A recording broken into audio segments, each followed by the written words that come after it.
दोस्तों, आज के इस वीडियो में हम लोग कूलाम का नियम और कूलाम के नियम की सीमाएं दोनों याद करने वाले हैं।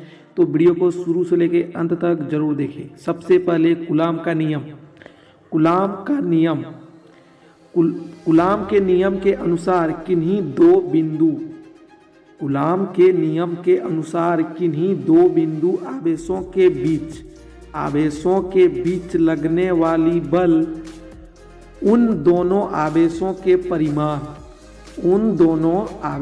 परिमाण के गुणनफल के समानुपाती तथा उनके बीच की दूरी के वर्ग के व्युत्क्रमानुपाती होती है। कूलाम के नियम के अनुसार किन्हीं दो बिंदु आवेशों के बीच लगने वाली बल उन दोनों आवेशों के परिमाण के गुणनफल के समानुपाती तथा उनके बीच की दूरी के वर्ग के व्युत्क्रमानुपाती होती है। अब बात करेंगे कूलाम के नियम की सीमाएं। कूलाम का नियम सिर्फ दो बिंदु आवेशों के लिए लागू होती है। कूलाम का नियम सिर्फ दो बिंदु आवेशों के लिए लागू होती है। कूलाम का नियम सिर्फ स्थिर आवेशों के लिए सही है। कूलाम का नियम सिर्फ स्थिर आवेशों के लिए सही है। यदि दो बिंदु आवेशों के बीच की दूरी 10⁻⁻15 मीटर से कम होगी तो कूलाम का नियम लागू नहीं होगी।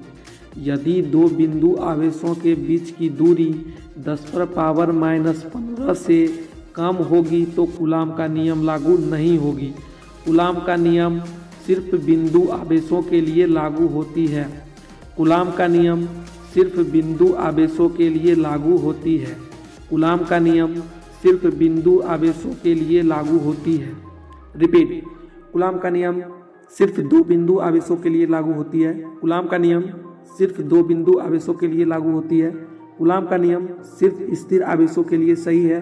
कूलाम का नियम सिर्फ स्थिर आवेशों के लिए सही है। यदि दो बिंदु आवेशों के बीच की दूरी 10⁻⁻15 मीटर से कम होगी तो कूलाम का नियम लागू नहीं होगी। कूलाम का नियम सिर्फ बिंदु आवेशों के लिए लागू होती है। अब कूलाम के नियम के अनुसार किन्हीं दो बिंदु आवेशों के बीच लगने वाली बल उन दोनों आवेशों के परिमाण के गुणनफल के समानुपाती तथा उनके बीच की दूरी के वर्ग के व्युत्क्रमानुपाती होती है।